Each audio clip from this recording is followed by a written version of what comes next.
bonjour Neil McCarthy, donc j'ai bien pour 3 heures là, Aurélien, c'est... Non, bon, pour finir à 6 heures, bon, j'ai beaucoup de choses à dire. Donc Neil McCarthy, pour ceux qui ne me connaissent pas, ben, vous avez déjà deviné, je ne suis pas d'origine basque, hein, je ne suis pas d'ici. Donc je revendique, en fait je suis né en Angleterre, je revendique mes origines irlandaises, et j'aime bien m'excuser un peu d'avance pour l'accent, pour les fautes de français, puis après les fautes de français un peu dans la présentation, en commençant par la prochaine slide.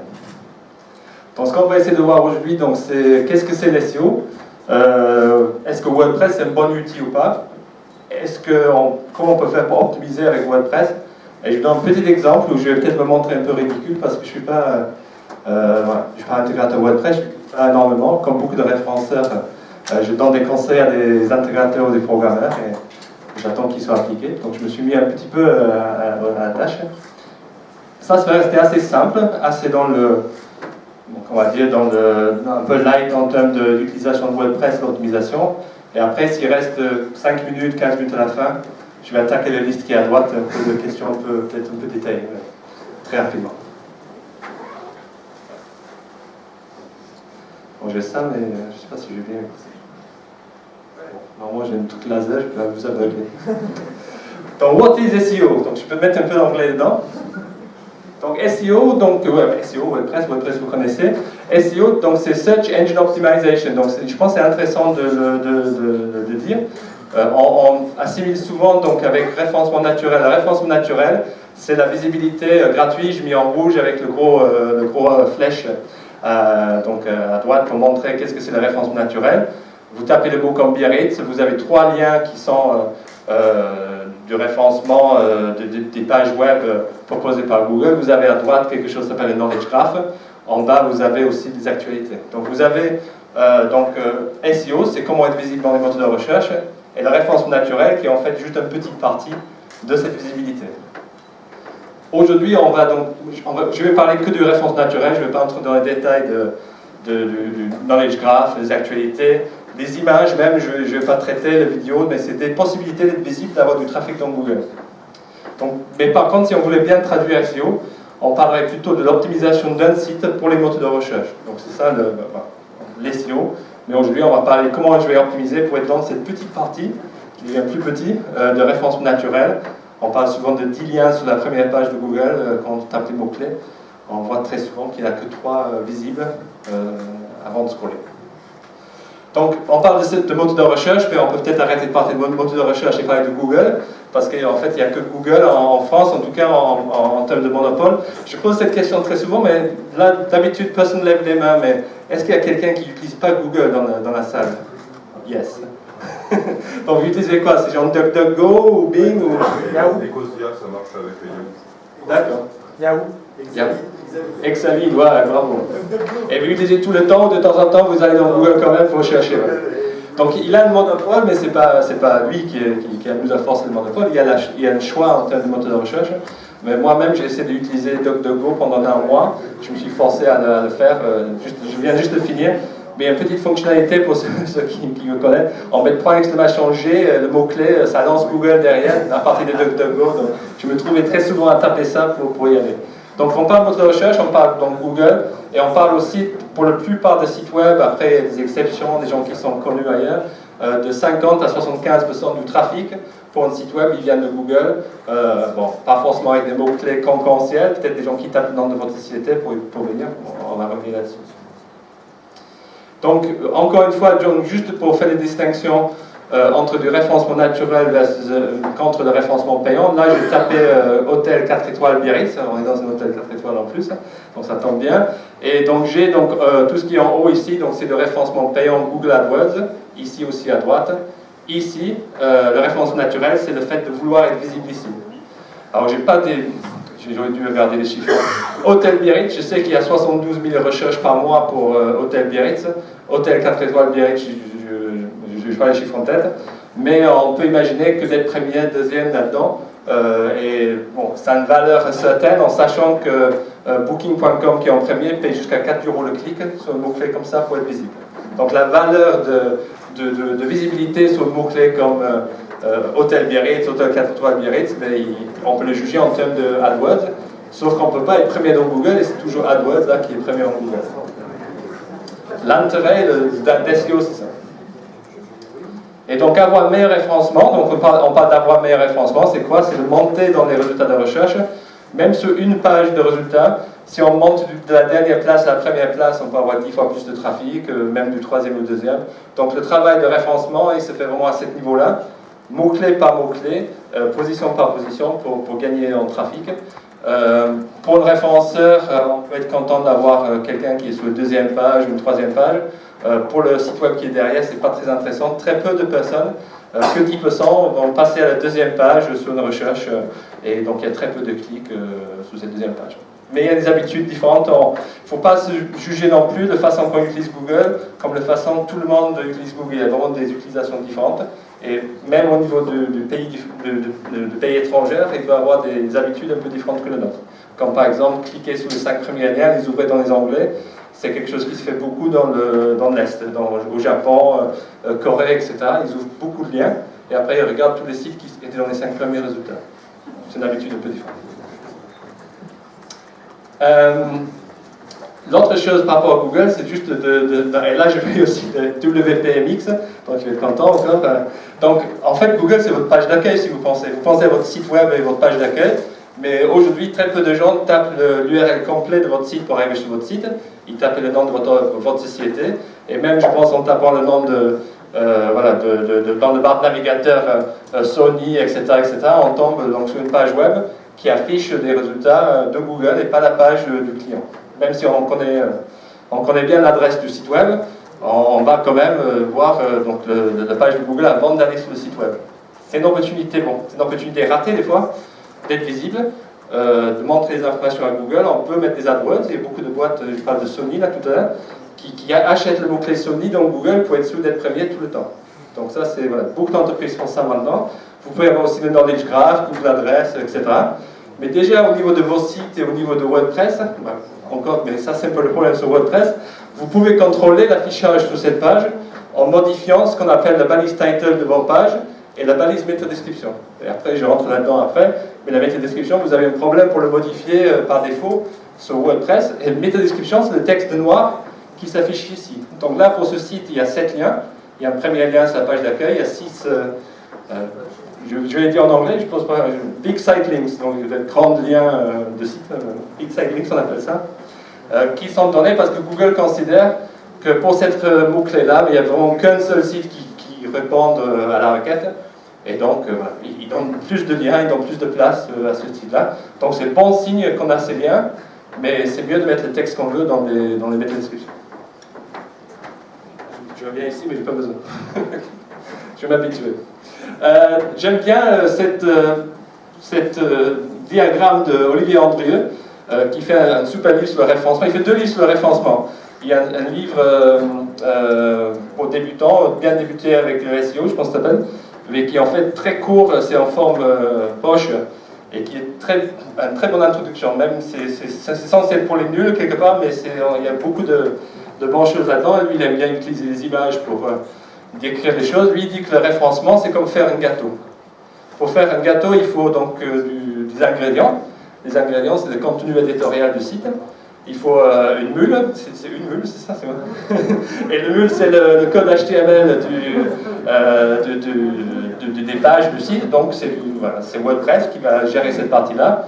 Et puis après, il faut le four, c'est donc le netlinking, donc ça, il ne faut pas qu'on oublie, parce qu'on ne va pas parler beaucoup, la WordPress ne va pas faire cette partie du travail pour vous, mais il faut que votre site soit populaire. Il faut que le site a des liens.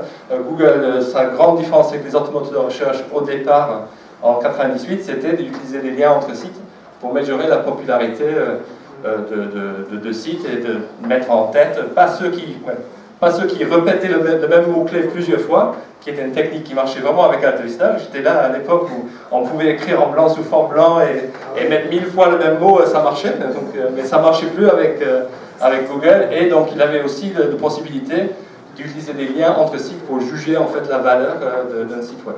Et ça existe toujours. Dans Google, on parle de PageRank comme si c'était quelque chose qui n'existait plus, mais ça fait partie toujours de l'algorithme de Google. On va revenir là-dessus tout à l'heure. Moi, j'aime bien aussi, donc Gaël il va être content, parce que ça, c'est un truc que je montre très souvent.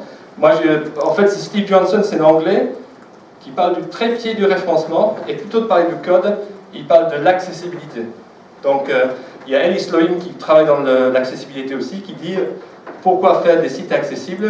Parce que Google est aveugle. Voilà, c'est seulement un seul argument, c'est ça.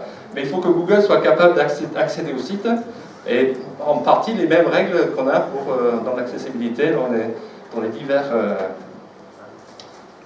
règles par rapport à ça. Il vous faut aussi du contenu, et il vous faut des liens, mais c'est le même système. Steve Johnson, dans son livre, qui s'appelle Google Love, donc il dit que si on n'a pas, les trois choses, on a une table qui est bancale et qui va tomber, donc il faut faire les trois bien pour avoir un bon référencement.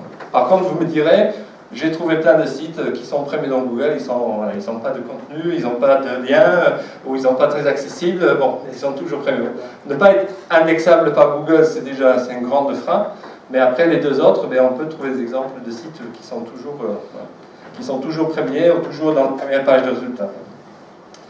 C'est pour ça que je préfère donc les tables à 5 pieds. Je fais rapidement ces parties-là pour me concentrer après sur le partie WordPress, mais c'est des bonnes bases. La table à 5 pieds, c'est qu'en fait, en réalité, si on manque du contenu ou des liens, on peut avoir toujours une table qui est stable avec l'expérience utilisateur. Google, un site qui est premier dans Google, et beaucoup de gens cliquent sur ce lien, disons plus de 10% de personnes qui tapent un mot-clé cliquent sur le premier lien. C'est assez pour Google pour savoir que c'est un bon lien quelque part. Il peut voir aussi si quelqu'un revient sur Google après. C'est presque comme un rebond, comme le taux de rebond sur nos sites web. Si quelqu'un clique sur le lien et qu'il revient, ils n'ont pas apprécié le site. Ces signaux-là, ils peuvent l'utiliser pour classer énormément de sites. Il faut imaginer, c'est quand même un signal assez important qui permet aussi d'être le troisième dans Google ou quatrième. Beaucoup de monde clique sur notre site web et on peut, plus que les trois premiers, on peut monter dans le classement de cette façon-là. C'est encore des métadescriptions qu'il faut pour faire ça. Il faut avoir du texte dans son métadescription qui va en fait aider pour inciter l'utilisateur à cliquer. Et dernièrement, on parle beaucoup de Facebook, Twitter, etc. Des liens que vous faites dans Facebook, le fait de créer une page Facebook, ça ne va pas vous aider dans le référencement. Mais si vous êtes réellement populaire sur les réseaux sociaux, si vous faites des articles qui font le buzz, ça va aider votre référencement de façon spectaculaire. Mais le lien qui est pas compté comme un lien entre un site web de façon traditionnelle, PageRank, de tout. Dans WordPress, j'ai déjà un peu lâché la suite. Dans WordPress, toute seule n'est pas un outil complet pour le référencement, pour le SEO. Donc on a quelques problèmes pour mettre à jour les balises title, pour faire des balises métadescription, etc. Mais je vais peut-être concentrer sur les bons côtés de WordPress pour les SEO déjà. C'est que pour moi, déjà, on le croise beaucoup dans les sites web sur lesquels on travaille, même dans les grandes organisations maintenant. C'est déjà facile pour l'utilisateur de mettre le contenu. Donc déjà, cette facilité, ça enlève un blocage sur beaucoup de sites web, sur beaucoup de référencements, où il faut du contenu sur toute la durée d'une vie d'un projet. Un site web, c'est pas comme un plaquet de papier. On ne le publie pas avec 5 pages et après on laisse pendant 3 ans dans le placard. Il faut vraiment le nourrir avec du contenu. Et WordPress, comme il est simple à utiliser, ça permet de mettre ces contenus-là. Le CZ WYSIWYG, etc., c'est familier pour les gens. Moi, j'aime bien aussi la notion des pages et des articles, de pouvoir gérer en fait pour un site web 7 côtés un peu plaquettes qu'on appelle les contenus froids, et les côtés un peu actualité, qui est le côté blog de WordPress, qui est le côté, on peut appeler chaud, on peut réagir à des actualités. Mais on peut aussi alimenter un peu la machine de contenu de son site web avec cette partie actualité, sans toucher forcément à la partie page. Donc, j'ai pris l'exemple du plugin SEO et de Yoast. Donc, sans utiliser un plugin ou faire ses propres développements, pour moi, l'outil lui-même, il a quelques freins pour le référencement, on va être bloqué vite fait. Mais avec ces deux-là, pour moi, avec SEO, plugin SEO de Yoast, donc même la version gratuite, pour moi il est tout à fait, on a un outil là qui est très bon pour faire des sites web qui sont bien référencés par Google. On a même, ça c'est un débat aussi, mais vous allez dire plus que moi, il y a même des thèmes qui sont optimisés SEO. Donc j'ai vu quelques-uns, il faut faire attention, c'est voilà, c'est encore une fois facile à dire, et après, faut que ce soit vraiment dans la réalité optimisé comme il faut, ça c'est chacun à décider. Mais, je ne sais pas si ça va marcher, mais les bons outils ne font pas les bons sites. Ça, on va avoir des bons outils, on va avoir un bon template SEO, et ça ne va pas faire un site web qui est bien référencé. Ça va parler aux anciennes, peut-être pas aux jeunes, mais ça me rappelle cette publicité. Croise les doigts, ça marche. Ça marche pas. Celui-là est là pour le climat. Voilà.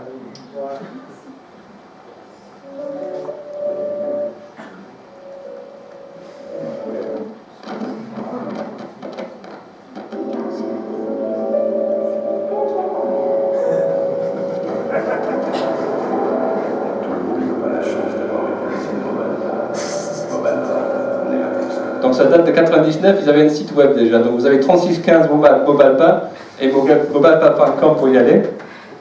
Donc moi je ne rejoue pas. Voilà. Pas en boucle maintenant. Bon, je laisse encore une fois, j'aime tellement. Donc, et pour le petit déçoir, ma femme m'appelle Mobalpa parce que j'ai fait une cuisine comme ça une fois, plutôt d'appeler quelqu'un pour le faire. Donc voilà, c'est vraiment moi. Donc en fait, cette situation-là, c'est un petit peu aussi... J'ai toujours mon machine, je ne peux pas utiliser. Non, ça bloque.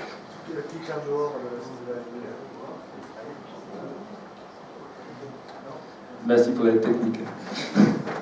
Donc voilà, c'est comme vos clients qui vous appellent en disant j'ai cherché dans Google et je n'ai pas trouvé mon site Chéri. Je ne sais pas si vous appelez Chéri vos clients. Voilà, donc c'est un peu ça, c'est un peu cette réaction-là. Et donc le site, donc, quelque part, a été mal fait et ils sont dessus. Sous ce type de commentaire-là, mais vous êtes gêné parce que vous ne savez même pas quel mot-clé elle parle.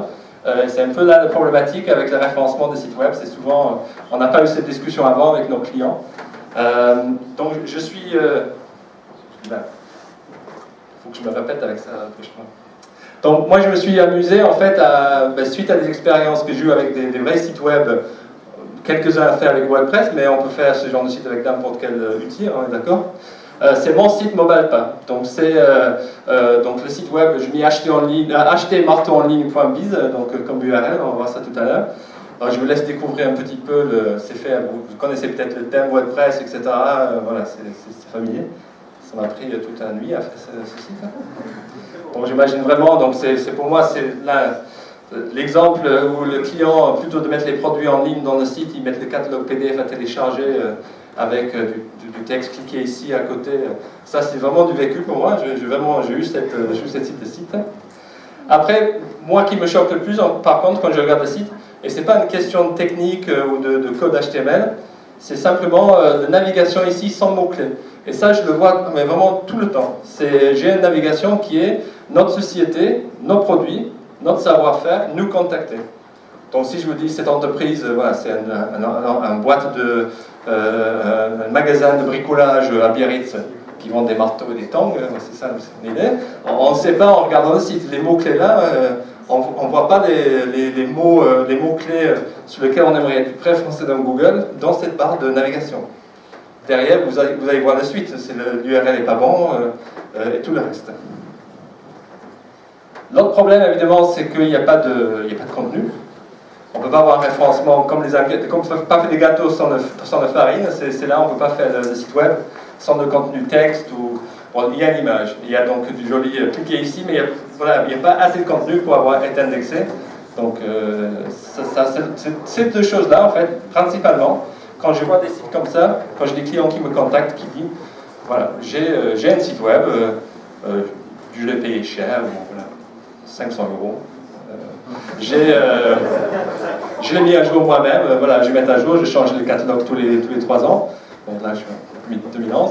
Et donc, quand je tape magasin outils à Biarritz, je ne me trouve pas dans Google.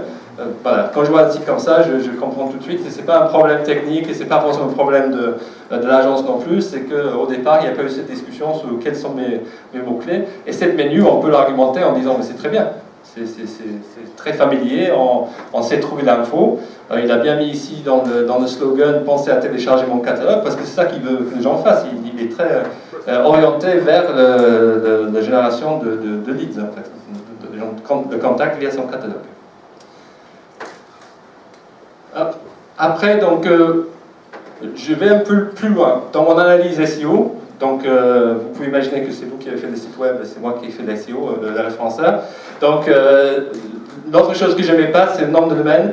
Donc, htmarteauenligne.biz, donc ce type de nom de domaine, il n'est pas très bon.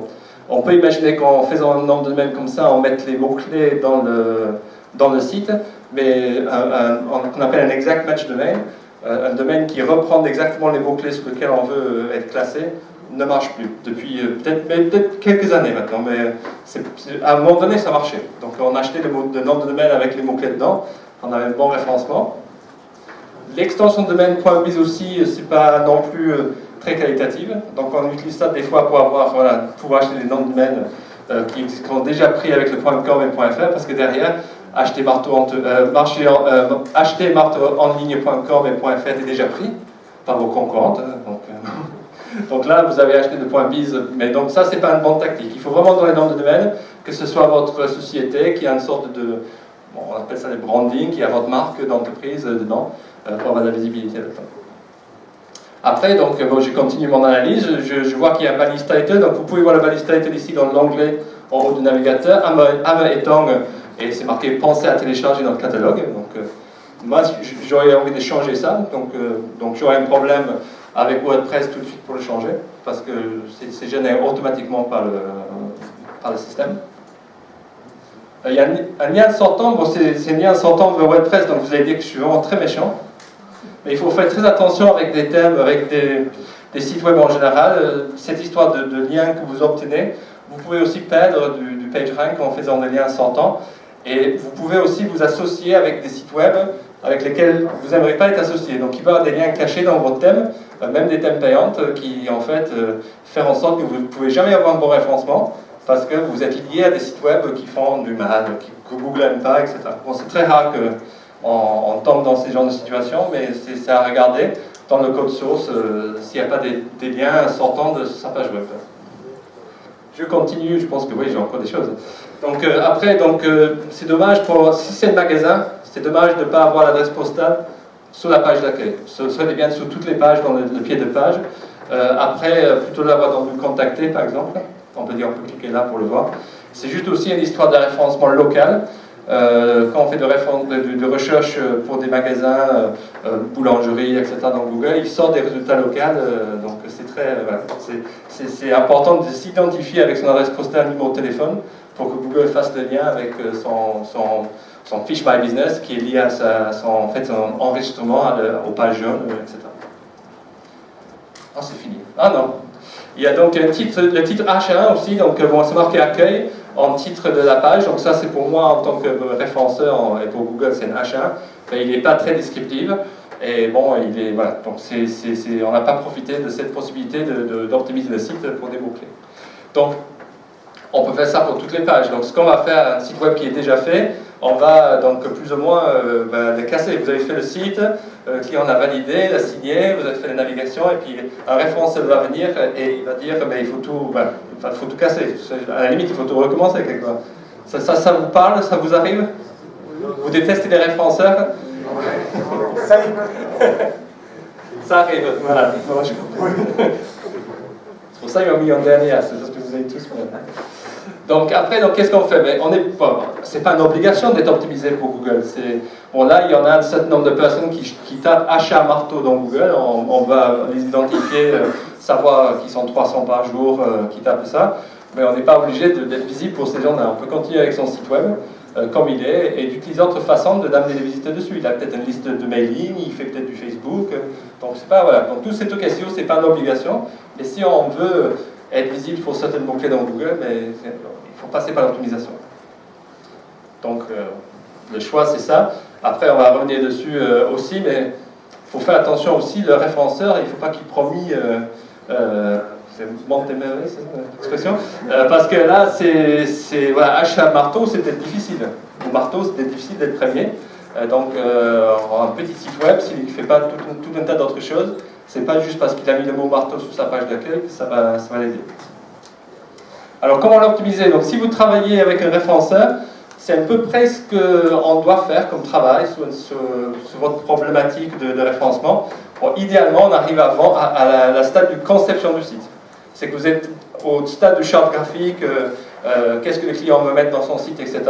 C'est là où en fait, le référenceur est utile dans quelque chose de très, très important, c'est l'étude de mots-clés, c'est de savoir quels sont les mots qui sont cherchés par les clients de votre client, par les internautes, pour chercher son type d'activité. Donc on peut faire toute une liste de mots-clés, etc.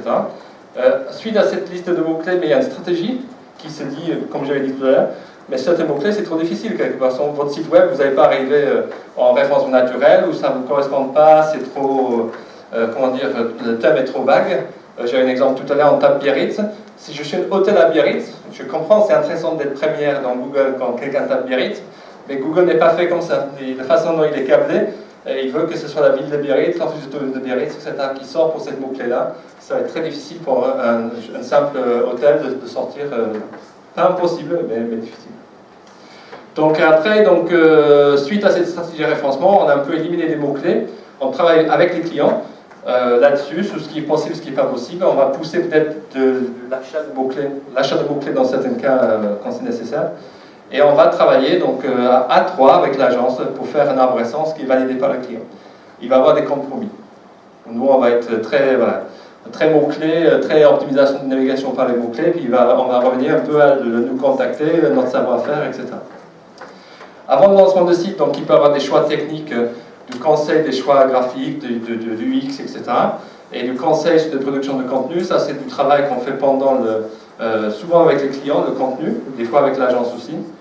Et sur des choix techniques, ça peut être, est-ce qu'on peut mettre plusieurs H1 dans un document HTML5, UX, est-ce qu'on peut faire de rédirection automatique, on a visité un lien de Belgique pour l'envoyer en Belgique, etc. Donc la réponse est non, et non aussi pour le familial.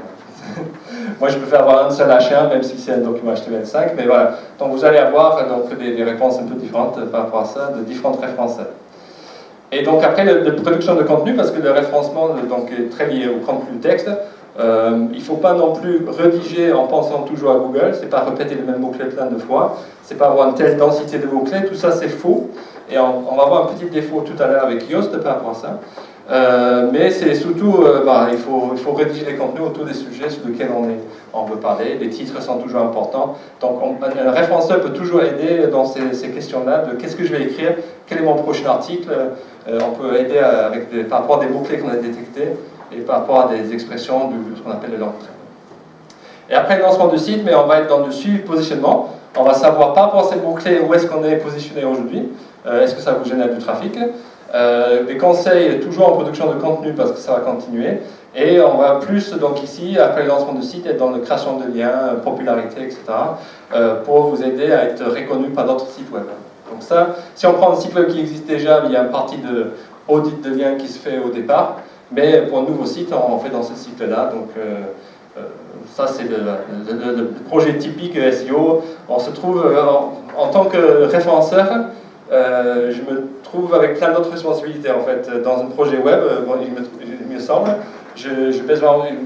on me demande aussi de configurer Google Analytics, de voir comment Google Analytics fonctionne. On demande aussi des conseils sur est-ce qu'on doit faire une page Facebook, etc. Et jusqu'à l'effet de gestion de projet des fois chez les clients parce que lui il doit produire des choses et donc il n'est pas capable en fait de le faire pour l'agence. Donc il y a souvent un problème dans les projets web où le client n'est pas capable de fournir, il est bon pour décider qu'est-ce qu'il veut comme arborescence, il veut 120 pages, mais il a du mal à les produire. Donc là, des fois on aide là-dessus, c'est pas vraiment notre travail. Et comme j'ai mis en bas, mais tout le monde n'a pas la chance d'avoir un référenceur Mobalpa. Donc voilà, des fois il va falloir que vous faites ça vous-même, hein. C'est ça la réalité. Bon, c'est bien d'avoir des experts dans chaque domaine, dans une agence, dans une création de projets de site web, mais des fois il va falloir que vous faites ça. Et donc je vous donne quelques petits conseils sur la recherche de mots-clés, etc. Et on va regarder après l'optimisation vraiment dans WordPress. Ah oui, donc j'hésitais à mettre celle-là. Donc en fait, en réalité, les référenceurs, on n'a pas des super pouvoirs. On aime bien penser des fois qu'on sait comment fonctionne Google, et comment être premier dans Google. Mais la réalité, c'est que voilà, c'est Google qui décide. Dans le référencement naturel, et donc il y a eu beaucoup de changements dernièrement. Personnellement, ma stratégie de référencement n'a pas vraiment changé. J'ai toujours la même philosophie, mais il y a certaines personnes qui avaient un peu des ruses pour être premier dans Google, ça ne marche plus. Et donc, voilà. Donc des super-pouvoirs peuvent partir, et des fois, des gens pensent qu'ils ont le super-pouvoir et ils n'ont jamais eu. Donc, après, ce qu'on a, donc, c'est pour ça aussi, si vous voyez plusieurs référenceurs, c'est possible que vous allez avoir deux centres de cloche, vous avez vraiment par rapport à des H1 sur un document HTML5. Moi, j'ai dit, mais non, moi, je veux qu'un seul H1. Mais mon développeur, il n'aime pas parce qu'il sait qu'il peut mettre plusieurs H1 dans un document HTML5. Mais notre référenceur va dire, mais non, il n'y a aucun problème, tant qu'il a une section head, machin, ça se passe très bien. Donc c'est possible. En fait, notre boulot, quelque part, c'est un boulot de veille. On essaie de comprendre ce que fait Google. Google nous dit certaines choses, il nous dit qu'il y a des règles, on essaie de respecter ces règles. Et on a aussi de l'expérience sur plusieurs utilisateurs, plusieurs cas clients où on a vu les choses marcher et on peut les appliquer par la suite. Personnellement, je fais je te dis ça va faire 2 ans que je n'ai pas fait. Mais dans le passé, j'en ai fait pas mal de petits sites moi-même pour pouvoir tester une idée comme ça, de voir si ça marche, si c'est ça qui avait marché pour quelqu'un, etc. Mais donc il n'y a pas de secret, il y a beaucoup de travail dans le référencement naturel aujourd'hui. Du contenu et ce qu'on appelle outreach, aller contacter les gens pour les liens. Donc l'étude de mots-clés, donc il y a des choses simples qu'on peut faire, c'est juste poser la question, qu'est-ce que notre client cherche? Même on peut demander au client, qu'est-ce que vous tapez dans Google pour nous trouver?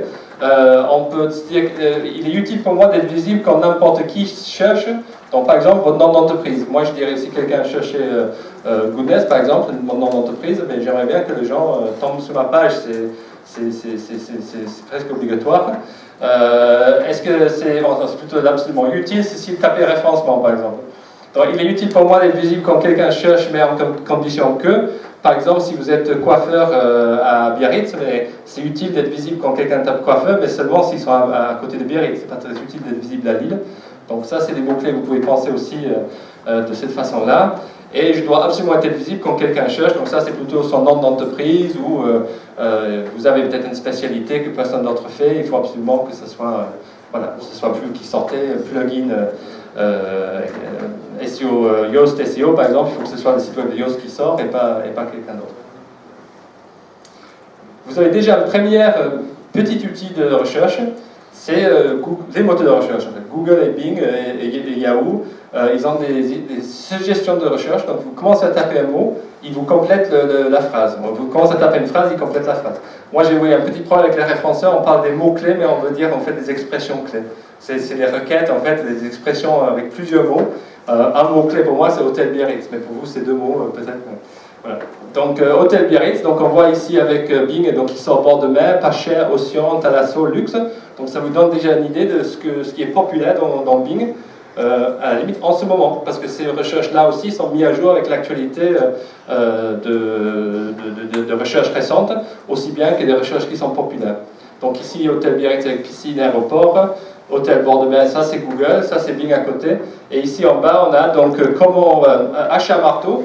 Donc on a achat marteau piqueur, achat marteau réflexe, achat marteau piqueur d'occasion, électrique. Donc on voit comme ça des idées de ce que les gens cherchent. Donc vous pouvez être sûr qu'il y a une certaine quantité de recherche avec ces expressions-là. Et après, donc, comment clouer, donc, parce qu'on a des marteaux, donc on cherche des choses comment clouer. Donc on a comment clouer un parquet, du labri, mais aussi comment clouer la bec à un ami raciste. Donc vous tapez comment dans Google, vous pouvez vous amuser à voir tout ce que les gens tapent dans ce sujet-là. Et après, est-ce que je l'ai fait là? Donc oui, j'ai fait ici en haut. Je tape un mot-clé comme Hôtel Biarritz, la lettre A, espace A, et il me pose tous les mots qui commencent avec A. Je fais espace B, il me pose tous les mots qui commencent avec un B. On fait l'alphabet comme ça, on a une très bonne idée de mots-clés qui peuvent être tapés. Et donc on fait ça souvent avec des rédacteurs, des rédactrices. Ils utilisent cette technique-là juste pour avoir des idées pour un article qu'ils vont écrire sur comment clouer un parquet, par exemple. Enfin, comment clouer un parquet A, comment clouer un parquet B. Et là, on a des petites idées qu'on peut mettre dans les titres H2, etc. L'autre outil donc, très utilisé par des référenceurs, c'est AdWords. Donc, on tape un mot-clé. Et là, c'est beaucoup plus intéressant. On a une saisonnalité sur une année, sur les 12 derniers mois.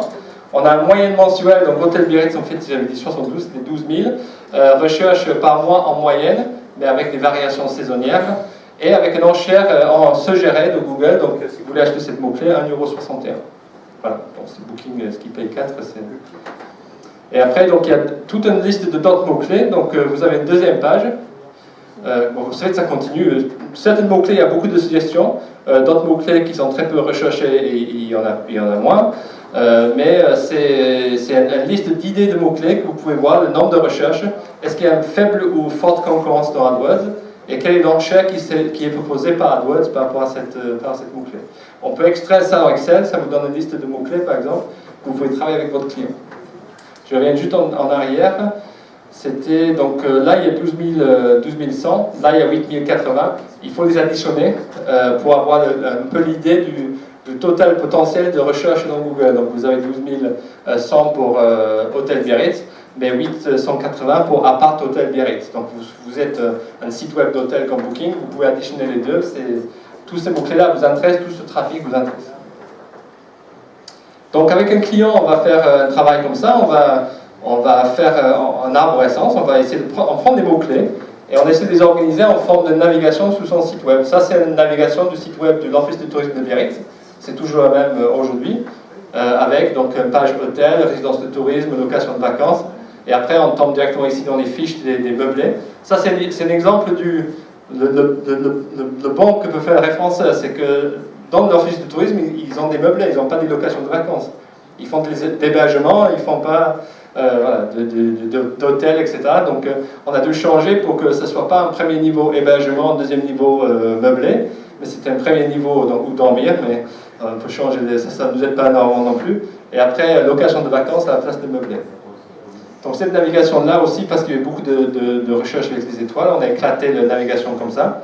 Donc on fait vraiment un système d'arborescence avec les clients. Ça nous arrive à faire même avec des cartes qu'on découpe, on fait des cartes papier, on les organise sur une table, et dernièrement on avait fait sur un mur avec des post-it avec les clients ou sans les clients pour essayer d'avoir une certaine logique dans tout ça. Après, donc j'aime bien aussi cette idée d'arborescence parce que j'aime bien l'idée aussi que le site web il a un tronc qui est la page d'accueil et puis il y a des branches qui partent. Il y a des branches avec des catégories, des sous-catégories. Si vous pensez à un site e-commerce par exemple, et au bout on a des produits comme des feuilles au bout d'une branche. Et des fois, pour soutenir une page, on peut dire là dans le site web de l'Office de tourisme de Biarritz que peut-être il y a une page là-dedans qui est vraiment très importante. Par exemple, on va dire quelque part dans les fiches, il y a l'hôtel du Palais, qui est un hôtel très connu à Biarritz. Vous dormez là ce soir, j'imagine, non? Et donc, donc, on peut soutenir cette page. Il est perdu un peu dans la masse, un troisième niveau, 3 liens de la page d'accueil. On peut le soutenir en faisant d'autres liens vers cette page. Donc, comme si on mettait un soutien sous un arbre pour soutenir une branche qui était un peu trop chargée, de fruits par exemple. Et là, on peut le faire avec les articles d'un blog. Un article d'un blog, on peut créer plein d'articles sur l'hôtel du Palais. Et dans chaque article, on fait un lien vers la page pour le soutenir dans le référencement. 40 minutes. Presque une heure. Donc après, ce qu'on fait avec les clients, c'est qu'on valide l'arborescence, on lui présente ça sous forme d'un fichier Excel. Donc là, j'ai le même exemple, avec l'URL, le balise title, le balise H1. Ça va un peu plus loin, on met aussi les types de contenus qu'ils doivent rédiger, combien de mots, etc. On peut faire un total pour savoir combien de mots en total il a fait sur le site. Donc ça, normalement, c'est ce que le référenceur doit fournir quelque part dans son travail, quand il travaille sur un projet de création de site. Donc on peut mettre découper en pages, catégories et tags. Et donc on peut aussi commencer à imaginer les titres des premiers articles, mais il y a peut-être un planning spécifique à faire, un planning éditorial à faire sur tout ce qui est création de blog, animation de blog. Après je vais faire rapidement le comprendre fonction Google. Une chose importante à tenir en tête, c'est que Google change, c'est l'algorithme qui change tous les jours. Il y a un changement tous les jours dans Google. Il y a des changements importants où on parle à l'avance, on donne des noms comme panda, pingouin, colibri, etc. Mais en fait, en réalité, il change tous les jours. Et même juste en présentation. Là, j'ai quelques captures d'écran que j'ai depuis des présentations depuis 5 ans. Et donc, on voit même ici, juste que voilà, la présentation des pages de résultats, il a énormément changé sous le temps. Ici, dernièrement, on a ce qu'on appelle un snack pack. Donc en bas ici, les traiteurs, ils avaient une présentation de type Google My Business, Google Adresse, si vous êtes il y a 2 semaines, je pense. Et maintenant, c'est une nouvelle présentation en forme de carré, il n'y a que 3 résultats. Quand vous cliquez dessus, vous tombez sous sa page, la page My Business de l'entreprise et pas sa page web. Donc ça, c'est nouveau, c'est que pour des restaurants, des hôtels, des traiteurs, des trucs, tout ce qui est lié au bouffe, on va dire. Donc c'est pour ça qu'ils appellent la snack pack aux États-Unis. Aussi, les résultats sont de plus en plus géolocalisés et personnalisés. Donc je ne sais pas si vous avez remarqué aussi, même les résultats naturels, quand vous tapez un mot-clé, mais vous allez voir des résultats locaux. Ici, on va voir des résultats de Biarritz ou de Bidart, de Bayonne, et pas tellement des résultats de toute la France.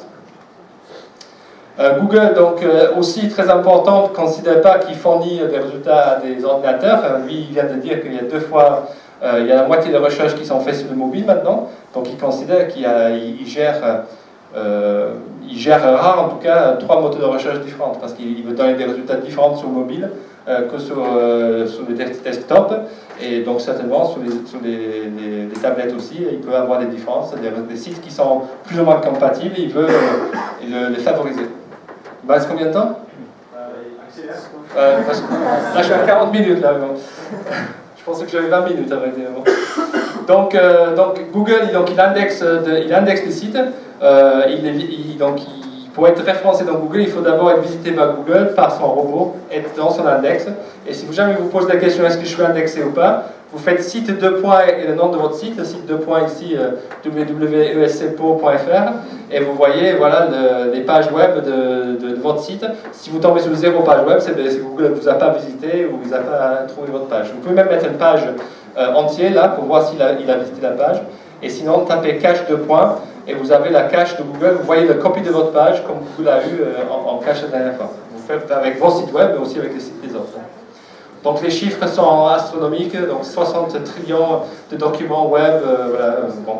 Donc c'est une énorme base de données. Un des grands défis de Google, c'est de stocker toutes les informations qu'il trouve sur le web. Il a une copie complète de Google, du web chez lui. Quand vous cherchez sur Google, vous ne cherchez pas sur le web, vous cherchez dans les index de Google. Donc il trie les informations d'une façon très particulière pour que ce soit très rapide. Donc c'est un algorithme. Voilà. Donc je pense que si on me montrait l'algorithme de Google comme ça sur une table blanche, je ne suis pas sûr que je comprendrais mieux. Mais, donc c'est mathématique. Il y a plus de 200 critères. Google nous donne des exemples. Donc combien de fois la page contient des mots-clés? Est-ce que les mots-clés sont dans le titre, l'URL ou juste à côté? Ça, je cite un truc qui a été dit par quelqu'un de Google. Est-ce qu'on inclut des synonymes des mots? Est-ce que les pages est-ce que le site web est de qualité? Donc là, c'est un grand sujet, je ne vais pas pouvoir entrer dedans, je suis pressé pour le temps. Mais donc Google considère qu'il est capable de savoir si votre site web est de qualité ou pas. Donc ça veut dire qualité d'un point de vue l'interprétation humaine de ce qui est la qualité. Est-ce que c'est un bon site, mauvais site? Est-ce que le texte est bien écrit, mal écrit, etc. Est-ce qu'il est digne de confiance, page rank, etc. En tout cas, les slides vont être disponibles, donc je vais aller vite sur quelques slides pour finir cette partie-là, mais vous allez pouvoir les voir. Après, donc vous avez le document, si vous ne connaissez pas, donc de Google, qui est son guide aux SEO, le guide SEO de Google, donc de quelques pages, qui est très bien expliqué pour moi, qui fonctionne, qui vous donne vraiment des bons conseils sur comment, pas tellement tricher avec Google ou avoir un meilleur classement dans Google, mais qu'est-ce que Google attend d'un site web pour pouvoir le lire correctement. Donc il dit créer du contenu avant tout pour les utilisateurs, éviter de présenter des internautes des URL ou un contenu différent destiné au moteur de recherche. Donc ça veut dire qu'il ne faut pas faire du cloaking. Quand vous détectez que c'est Google qui vient sur le site web, il ne faut pas lui envoyer un contenu différent. Donc ça, on va voir tout à l'heure, ça n'existe vraiment plus. Il arrive à voir tout le JavaScript, tous les feuilles de style qui sont sur le site web. Et il l'interprétait aussi pour savoir ce qui est vraiment dans les pages. Important pour moi, c'est cette idée de créer une hiérarchie structurée du site et après de créer une structure de URL facilement explorable. Donc ça veut dire, ça revient à ce système d'arborescence. Donc Google aime bien que notre navigation se fait en forme d'arborescence, dossier, sous-dossier, sous-sous-dossier, etc. Donc qu'il puisse descendre et remonter, qu'il y a une façon que le site web il le visualise comme une arborescence et pas comme une toile d'araignée. Donc ça veut dire qu'on a une sorte de hiérarchie, on sait quelle est la catégorie, quelle est la sous-catégorie, mais je ne suis pas en train tout le temps de relier tous mes sous-catégories à tous mes sous-catégories. Qu'il n'y a pas une sorte de... Si on dessinait des liens entre mes pages web, il n'aime pas trop que ce soit une sorte de toile d'araignée, tous les pages sont reliées entre eux. éviter le contenu dupliqué, je vais venir. Donc après, donc, vous avez entendu parler de Panda et Pingouin, je n'ai pas besoin de vous convaincre que ça existe vraiment, que je ne moque pas de vous. Donc Google a ajouté donc, des filtres à Google pour lutter contre le spam, donc contre les gens qui savaient générer des liens de façon massive, et aussi de contenu de mauvaise qualité, sous toutes ces duplications de contenu, dans le sens où je pouvais dupliquer le contenu de quelqu'un d'autre pour me faire un site web. Donc le référenceur donc, est là pour aider avec toutes ces choses-là, en gardant en tête que nous, on a juste notre interprétation de ce que nous dit Google. En plus ou moins, certaines personnes vont être plus à suivre le guidelines de Google, moi je fais partie de ces personnes-là, et d'autres vont être en train de faire l'inverse parce qu'ils pensent que c'est comme ça qu'on peut gagner des places. Donc l'exemple d'optimisation, donc je reprends mon site web MobilePad, donc Amaritong. Bon là, j'ai encore quand même 10 minutes là pour montrer ça un peu fou et fou. Oui, allez. Donc, j'essaie de faire rapidement quand même. Donc j'imagine que je travaille avec mon client, j'ai fait des recherches de mots-clés, donc j'ai fait très light, je lis quelques mots, donc on se rend compte qu'il y a des recherches pour achat marteau, achat tong, comment clouer, magasin outillage Biarritz, etc. Je lui ai proposé marteau-piqueur, il m'a dit non, je ne vends pas des marteaux-piqueurs, marteaux-piqueurs c'est des grandes machines. Donc j'ai vu que beaucoup de gens tapaient complètement marteau dans Google. Et en fait, je pensais que c'était l'expression, mais en fait, il y a un magasin, il y a une vente privée d'outils de bricolage qui s'appelle complètement marteau. On découvre les choses en faisant des conférences. Et donc, en plus, les clients n'ont pas pensé, ou moi, je n'ai pas pensé, c'est très souvent le cas, carrément le nom de l'entreprise. C'est un des mots-clés le plus important, c'est le nom de l'entreprise, il faut qu'il soit prémis là-dessus. On peut l'oublier des fois, et ne pas optimiser le site par rapport à cette mot-clé. Donc les mots-clés, on peut les mettre dans une liste comme ça, et on définit ici l'arborescence du site, en disant que plutôt d'avoir notre société, nos produits, nos savoir-faire, etc., on va plutôt proposer une navigation où on a un magasin outillage Biarritz, nos marteaux, nos tongs, nous trouver, et après on a des catégories d'articles dans la partie blog du site où on va mettre en avant du bricolage en tong, l'achat de marteaux, avec des contenus qui sont comment clouer un parquet stratifié, comment clouer un tuile, etc. Et avec dans des marteaux, peut-être les différents types de marteaux. Là je ne lis que 3 marteaux et 2 tongs, mais on peut imaginer qu'il a une liste importante de produits.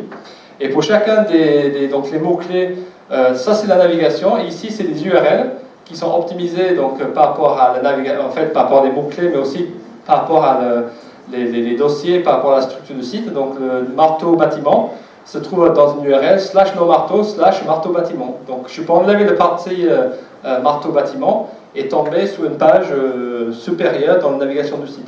Et c'est ce que Google fait aussi. Si Google découvre un site, une page, avec plein de slash dedans, il essaie d'enlever le premier slug, le dernier mot, pardon, pour voir s'il y a une page qui existe dans l'URL qu'il a créé tout seul. C'est comme ça qu'il peut aussi explorer. Et il préfère quelque part que ce soit de cette façon-là qu'il découvre les pages et la hiérarchie des pages. On peut utiliser d'autres façons pour lui dire, les sitemaps par exemple, mais c'est la façon préférée. Donc on définit carrément le balise title pour le client et son H1, et puis un peu plus loin, on peut mettre la métadescription par exemple. Encore une fois, ça c'est des choses qu'on va fournir à un client pendant la création de son site et qui vont être intégrées après dans WordPress et avec donc, un plugin comme Yoast pour mettre les balises title et les métadescriptions pendant la création. En fait, c'est pas nous dans notre entreprise, on ne fait pas la partie intégration comme ça pour le client, c'est laissé à l'agence. C'est pour ça que je me suis expérimenté un peu WordPress pour le voir. Donc donc là, c'est toujours terrible de voir un peu des captures d'écran des gens en train de faire des saisies, donc je vais limiter ça le plus possible.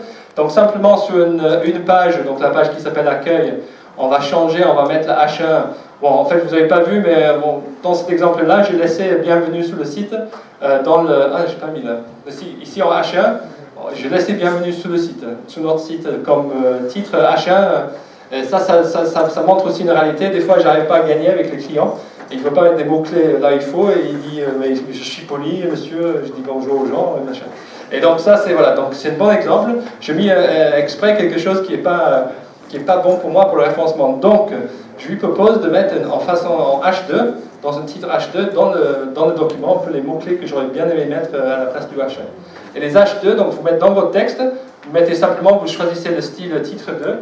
dans WordPress, vous avez fait un balise H2 dans votre page. Bon, il faut voir qu'est-ce que ça donne au niveau de style, etc. Mais donc, vous avez fait de l'optimisation de votre page pour le référencement. Ces titres H1, H2, ben, ça montre aussi la structure d'un contenu. Vous avez une H1 par page, et la page est découpée en sections que sont définies par les H2, et sous-sections par les H3, etc.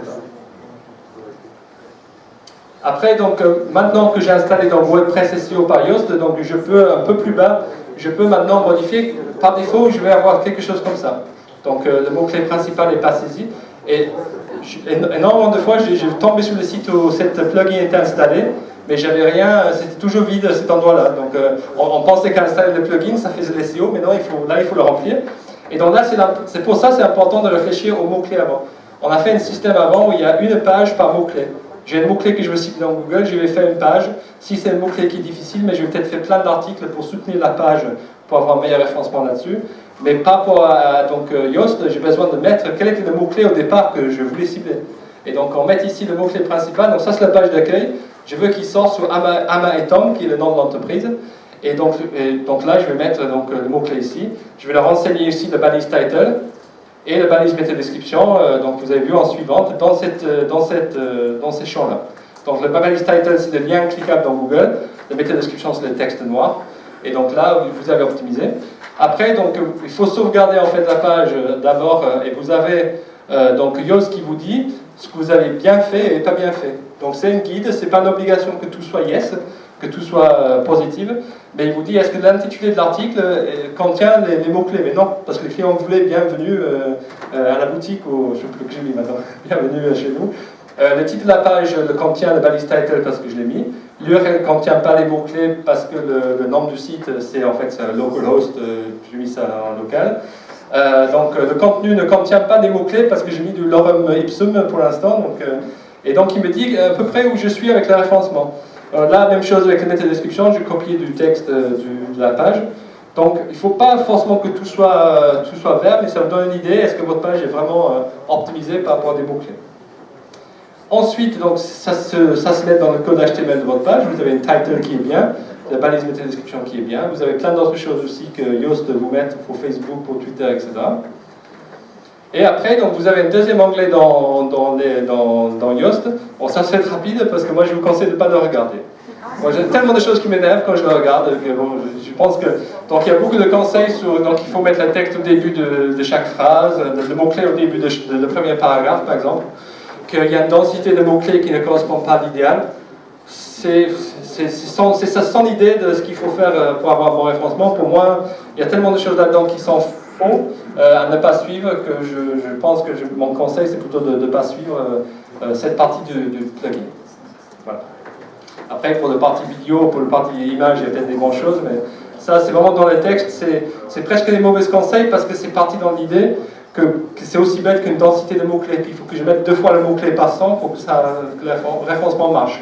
C'est pas du tout ça. C'est avoir un bon contenu dans Google, pour Google, c'est vraiment avoir. Il faut utiliser le mot, mais il faut utiliser le synonyme, il faut que le contenu soit intéressant, il faut qu'on ait envie de faire un lien vers l'article, il faut qu'on reste sur la page. Il y a plein d'autres choses qui ont fait le bon référencement. Après, donc, vous avez une autre possibilité dans la page de l'article de modifier les robots, ce que le robot Google va faire. Donc vous pouvez faire du nofollow, noindex. Donc en gros, nofollow, noindex, vous dites à Google qu'on ne veut pas qu'il indexe la page et on ne veut pas qu'il suive les liens. Donc nofollow, c'est qu'il ne suit pas des liens qui sont dans la page. Donc, bon, des fois, pour diverses raisons, on peut vous conseiller de mettre des pages en no index follow par exemple. Donc je ne veux pas que le contenu soit indexé, mais je veux qu'on suive des liens, des pages catégories, etc.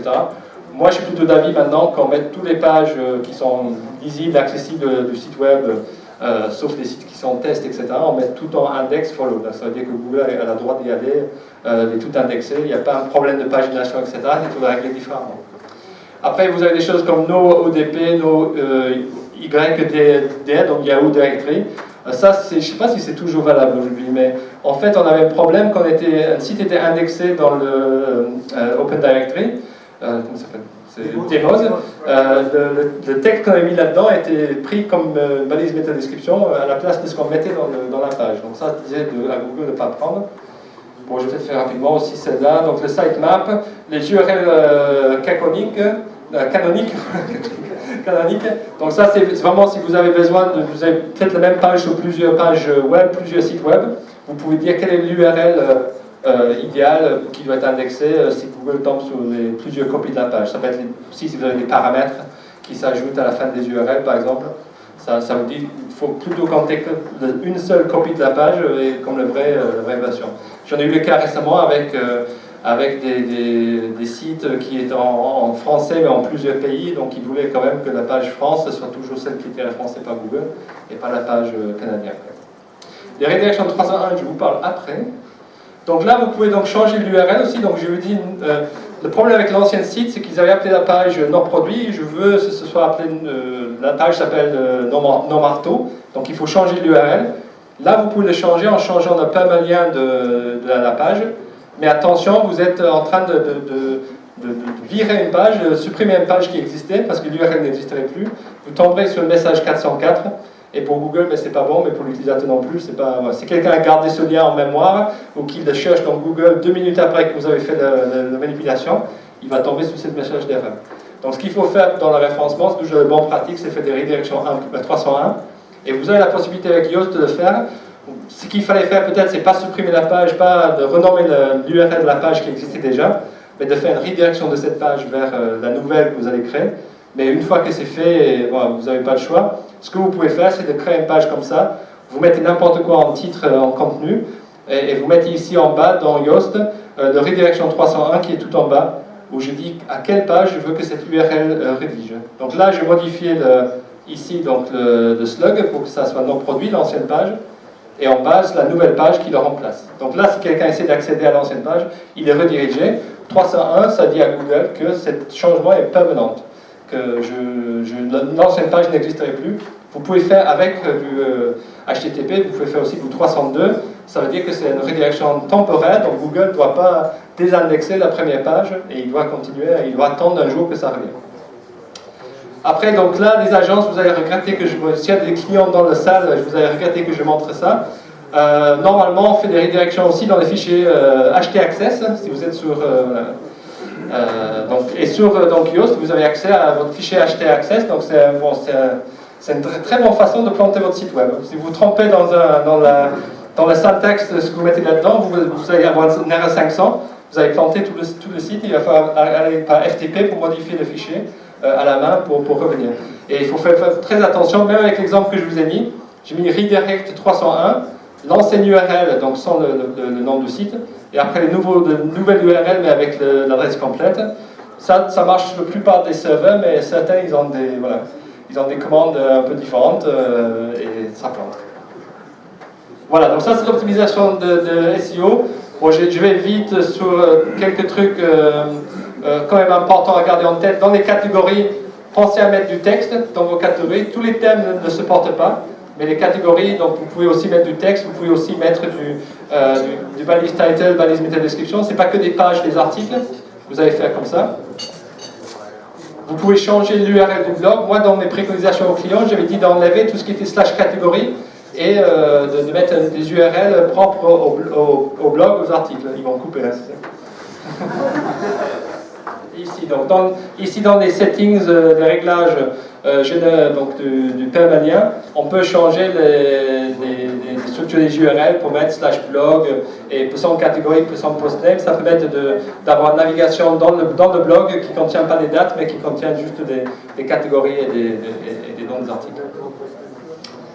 Donc après, pour moi c'est mieux, donc comme j'avais dit, j'étais un peu fâché avec les clients parce qu'ils laissaient bienvenue sur notre site, mais sinon la navigation ici c'est mieux, ici il y a des catégories qui sont créées avec des actualités qui sont en train de monter, donc là on a un site web qui commence à être un peu mieux optimisé pour le référencement, vous allez tomber sur plein d'autres cas, je ne vais pas parler des images, des vidéos, etc.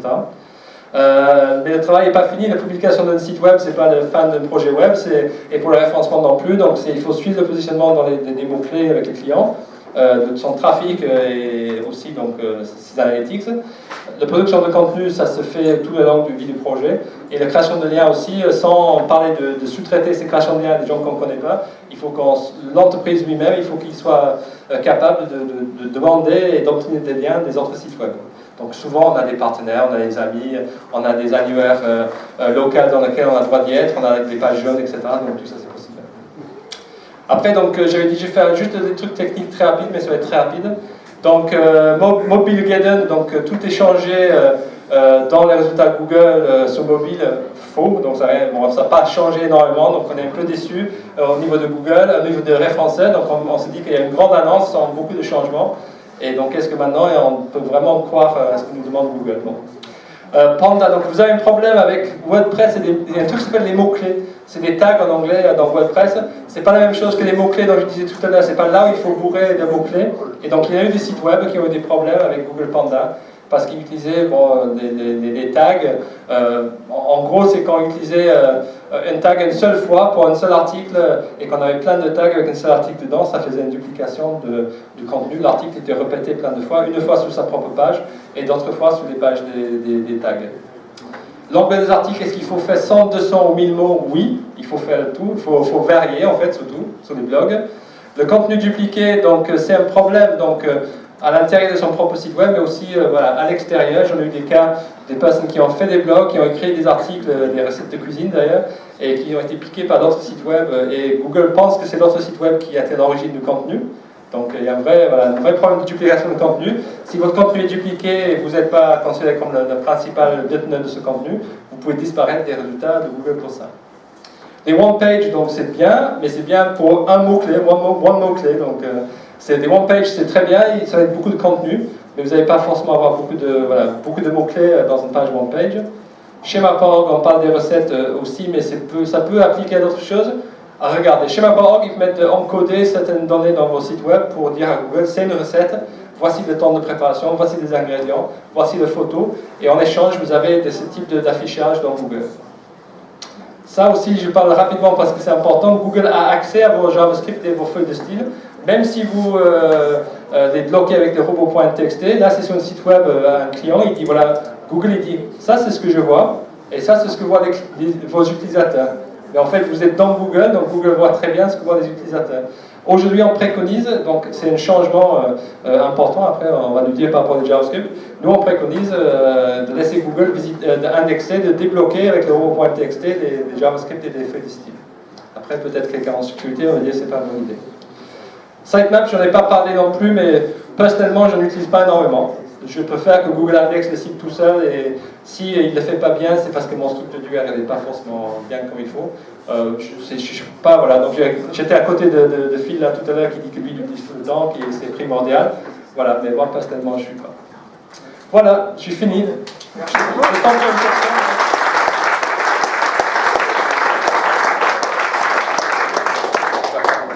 Allez, des questions? Rapidement. Est-ce que tu suggères est-ce qu'on laisse indexer donc les tags ou pas? Moi je pense que les tags sont très forts pour le référencement parce qu'on peut vraiment se créer des mots-clés en plus qu'on peut cibler. Je dirais plutôt qu'il faut utiliser les tags différemment en fait. Il faut utiliser, avoir un peu une stratégie. Qu'est-ce que je vais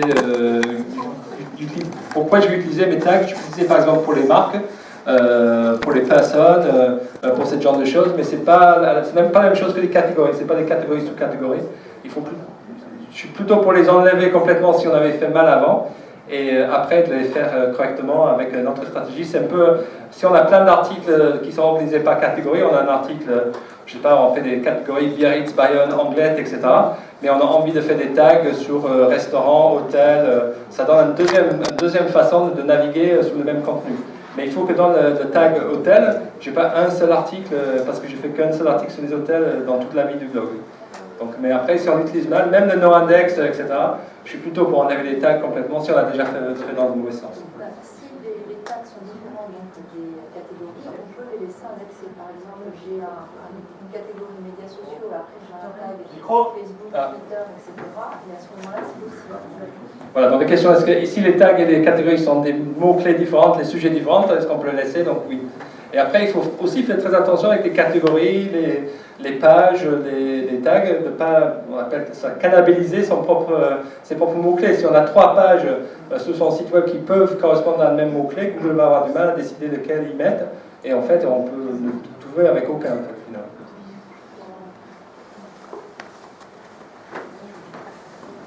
Par rapport à ce que vous avez dit sur l'arborescence claire et bien définie, du coup je suis un peu gêné par rapport à mes footers ou à mes sidebars parce que ça tend à être un peu répétitif, à renvoyer encore et encore dans des liens internes dans le site. Est-ce que ça gêne ou est-ce qu'il faut être très propre et mettre peu de liens finalement?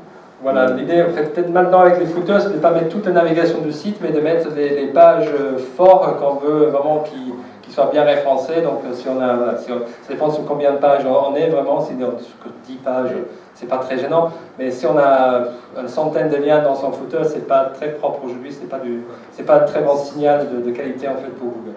Et vous pensez qu'il ne faut pas dépasser combien d'URL sortants en fait? Mais en fait, on dit, je ne sais pas qui a dit ça, 100 liens par page, mais dans une footer, je pense que voilà, il faut se limiter à 20 liens. Si on a un site web de 100 pages, si on a un site de 20 pages et on a 20 liens en footer, c'est pas terrible en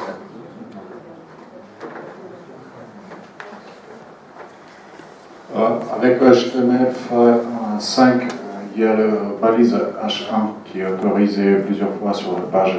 Est-ce que ça a un impact par rapport au Google?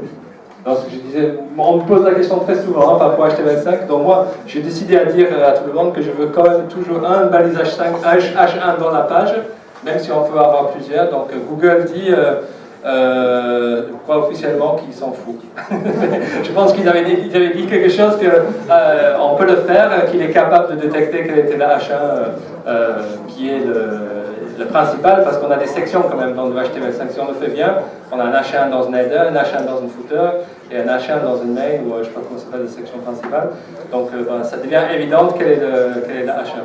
Par contre, si on enchaîne les H1 sur des liens dans un site e-commerce vers les pages produits en utilisant la balise produit, mais c'est pas très bien non plus. Donc juste pour simplifier les choses, j'ai tendance à dire un seul H1 par page. Et sur un one page où il y a du coup plusieurs H1, il ne va pas savoir lequel choisir? Voilà, donc vous mettez une H1 et vous mettez un H1 en haut. D'accord. Non, mais je dis, c'est un exemple de WordPress, c'est presque pas très important. Il faut quand même délimiter avec des headers, mais on m'a demandé de trancher un jour, donc je tranche dans une sens et je reste fidèle. J'aurais aimé savoir pourquoi vous ne conseillez pas de faire un sitemap en termes de ressources serveurs pour Google. Plus Googlebot perd du temps sur le site, moins il va avec ses URL évidemment. Donc le sitemap permet d'explorer toutes les URL le plus rapidement possible sans les chercher. Et justement, pour retomber sur ce qui a été dit, les 100 liens, effectivement, c'est Google qui détermine qu'au-delà de 100 liens, il ne suit plus les liens, car c'est des ressources serveurs qui lui coûtent très très cher. Voilà, donc je n'en ai pas parlé non plus, mais tous les temps de chargement de page et surtout la réponse serveur par rapport à Google peut pénaliser le référencement. Vous pouvez avoir un mauvais référencement si votre site n'est pas disponible et si les chargements sont longs. Après, le sitemap, c'est pas tellement lié à des problèmes de Yoast ou de WordPress. C'est beaucoup d'expériences avec des sitemaps qui étaient mal implémentés, où des utilisateurs demandaient que Google visite quotidiennement toutes les pages, qui mettaient une priorité de 1 sur toutes les pages. Donc je trouvais que c'était pas forcément très utile de le faire, et souvent ils n'étaient pas à jour non plus. Des sitemaps, on a un outil qui est très simple pour le faire, donc je devrais dire fais-le, ça fait pas de mal. Un référenceur en général il va dire il faut faire des sitemaps, mais j'aime bien qu'on n'a pas des sitemaps, c'est ce qu'on voit avec l'indexation de Google, la vraie fréquence de visite sur le site, est-ce qu'il arrive vraiment à trouver toutes les pages et savoir si la navigation est fluide. Donc on peut mettre une sitemap, il va indexer toutes les pages du site, mais on ne va pas se rendre compte qu'il y a une page qui est un peu orpheline dans le contenu que Google n'arrive pas à le crawler, peut-être à cause d'un problème, voilà, simplement qu'il n'y a pas de lien, le lien est brisé, ou le lien est caché, caché à Google pour des raisons X, enfin une page non indexée. Donc juste pour avoir visibilité comme je sais combien de pages sont vraiment sur le site, je peux comparer avec combien de pages sont indexées vraiment par Google, et ça me donne des infos, donc si j'avais le sitemap, j'aurais pas ces infos. Oui, mais les liens externes donnent aussi la possibilité à Google de sortir du site et de ne plus revenir. Mais ça, lui, il décide de son crawl. En fait, normalement, quand il visite un site web, il est sur le site web pour un certain nombre de pages qu'il détermine, lui, par rapport au site, par rapport forcément son PageRank, mais par rapport à l'importance du site. Donc, le lien, il ne décide pas d'arrêter le crawl d'un site parce qu'il a trouvé un nouveau lien. Le nouveau lien, il le stocke dans sa base de nouveaux liens et il continue le crawl du site. C'est quand même une possibilité d'aller explorer le reste. Voilà. Après, donc, ça peut être une bonne chose aussi. Hein. Mais Google, après, il va quand même indexer, quand il voit le site dans une nouvelle page dans une sitemap, il va venir l'indexer à un moment donné, il va l'ajouter dans sa liste de pages à indexer. Parce qu'on a juste informé que la page existe, il n'est pas dans l'index encore. Donc on n'a pas poussé de la page vers Google. Et là, le fait de savoir à quel moment Google visite, quelle est la date de cache, etc., pour moi, ça me donne quelques infos en plus sur la façon dont Google voit mon site. Est-ce qu'il est en train de revenir très souvent sur une catégorie que je vais mettre à jour très souvent. Voilà. Donc j'avais l'habitude d'avoir ces informations avant. J'ai fait des sitemaps, donc il y avait beaucoup de cas qui étaient mauvais, et d'autres cas qui étaient bons, mais je perdais ce niveau d'information. Une fois ton travail de référencement effectué sur un site web, compte tenu de l'évolution des algorithmes de Google, à quelle fréquence tu dois revenir sur un site pour maintenir un bon référencement? Au niveau technique, parce qu'au niveau contenu, on peut être tout le temps... J'ai des clients que je suis depuis des années, qu'on se voit tous les mois, et on continue à donc, souvent les conseiller sur ce qu'il faut faire sur le contenu en termes de liens, etc., parce que c'est un travail qui est continuel. Mais en côté technique, comme les sites se refont souvent, on refait souvent ce travail, mais ça peut être utile quand même de faire tous les 2 ans, je pense. De vraiment refaire une étude sur audit technique. Et pour les pages comme les services ou disclaimers, est-ce que Google les référençait bien ou est-ce qu'il faut les mettre en no-index? Les disclaimers, comme les pages mention oui, légale. mention légale, des choses comme oui, ça. Google les indexe bien. On peut décider, on peut vouloir que Google les référence pas parce que des fois ils sortent bien dans les résultats de recherche et on veut pas qu'ils sortent. Ça pénalise pas que la majorité de ces pages sont à peu près les mêmes pour tous les sites. Si vous avez copié, j'ai vu quelqu'un l'autre jour qui avait, oui, le même que Cdiscount, mais je pense que ça, il faut pas, à mon avis, il faut qu'il soit unique à chaque fois. C'est une duplication de contenu, mais sur une page comme ça, je pense que c'est pas pour la duplication de contenu, mais plutôt parce que si on tape dans Google le nom d'entreprise, cette page-là, il peut sortir en deuxième, par exemple, pour la recherche, et on ne veut pas que les gens le notent. Mais pour que ce soit une histoire de duplication de contenu, ça ne m'embête pas qu'il soit indexé. Neil, oui, par rapport aux fiches produits, quel conseil tu peux nous donner, en particulier quand il y a des produits donc, sur un site d'e-commerce qui ont des noms assez semblables. Par exemple, tu prends un appareil photo, EOS 1100, tu as le EOS 1700, etc. Les caractéristiques principales sont assez semblables. Tu vois, là, par rapport à la duplication de contenu, par rapport au titre, par rapport... Mais là, les modèles différents vraiment, donc il faut qu'il y ait du contenu vraiment différent. Si on va jusqu'au bout du référencement en disant qu'il y a du contenu différent pour chacun, il faut réécrire le texte pour chacun des fiches produits. Donc c'est un travail énorme. Moi j'ai des clients qui ont 1200 produits, donc ils ont calculé, ça fait 3 ans de rédaction ou quelque chose comme ça. Donc, les mots-clés sont les mêmes, tu es d'accord, sur l'appareil photo? oui, mais de façon de... En fait, quelque part, c'est peut-être pas exactement comme ça, mais à partir de 8, une chaîne de 8 mots, Google va savoir que c'est le même texte. Vous ne pouvez pas garder le même texte et juste coller changer le modèle. Là, il va savoir que c'est du copier-coller en fait. Donc il faut pour chaque... les mots-clés sont les mêmes, sauf que le modèle change. Donc le mot-clé dans ce cas-là, la page produit son mot-clé, c'est le modèle sur lequel vous êtes en train d'écrire. Mais j'ai beaucoup de problèmes dans les sites e-commerce quand j'ai un t-shirt qui existe en X, XL, rouge, blanc. Combien de fiches produits on doit faire pour ce produit-là? Est-ce qu'on doit faire un? Ou est-ce qu'on doit faire autant qu'il y a de tailles et de couleurs? Donc c'est le genre de questions qu'on a fréquemment. Il faut trancher à un moment donné. L'idéal, c'est qu'on fait un par taille et par couleur, mais c'est impossible. Et après, voilà, donc après, par rapport à des modèles du même gamme, il faut essayer de travailler dans les sites e-commerce pour qu'il y ait une page pour la gamme, que cette mot-clé-là soit bien référencée, que la gamme de produits, il y a une page qui existe en permanence, même s'il n'y a pas de produit dedans. Ouais. Il y a un an, Google a annoncé qu'ils interprétaient JavaScript officiellement. Il y a un mois, il y a des gens qui ont fait des tests en démontrant qu'effectivement Google interprétait bien JavaScript, qui prenait les mots-clés qui étaient générés en JavaScript, etc. Est-ce que ça veut dire qu'aujourd'hui on peut raisonnablement dire qu'on peut se passer d'envoyer du HTML côté serveur et tout régénérer côté client, comme ça commence à être la mode auprès des développeurs JavaScript? C'est une bonne question. Aujourd'hui, j'aurais toujours la réaction que si Google ne trouve pas un contenu avec son bot lambda, on va dire, le bot de base, et qu'il le retrouve en JavaScript, qu'il y a un problème. Et je pense que les dernières fonctionnalités qu'il a montrées, c'était un peu pour dire ne nous cachez plus le contenu parce qu'on peut le voir. Mais après, tout ce qui est Ajax, tout ce qui est donc, site web qui fonctionne en pushant le contenu sans changer d'URL, etc. Donc il peut les indexer, c'est un peu la même histoire que Flash. À l'époque, il pouvait indexer du Flash, mais il ne le mettrait pas dans les résultats. Je ne sais pas qu'est-ce qu'il va faire là par rapport à ça. Est-ce que ça veut dire qu'un contenu texte n'a plus besoin d'être dans le fichier HTML, il peut être appelé dans un truc JavaScript? À mon avis, c'est à suivre. Je pense que c'est une très bonne question. Aujourd'hui, j'aimerais toujours que le texte soit dans l'HTML, à chaud, là, la réaction, mais il faudrait voir quelles sont les intentions de Google par rapport à ça.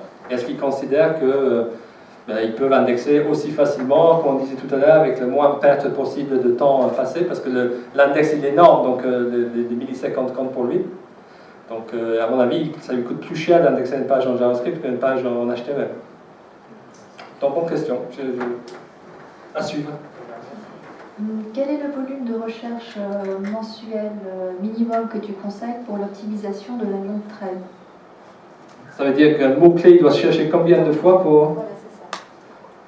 Par exemple, 1500 fois par mois. Je n'ai pas de règle en particulier. Même j'ai des clients qui vendent des produits pour lesquels il n'y a que 200 clients en France. Donc, le jour dans une année que quelqu'un tape ce mot-clé-là, il est intéressé d'y être. Donc, je n'utilise pas des chiffres pour décider si l'entraîneur poursuit ou pas. C'est lié à tout un tas de critères chez les clients par rapport à ça. Merci Neil pour cette dernière conférence de la journée.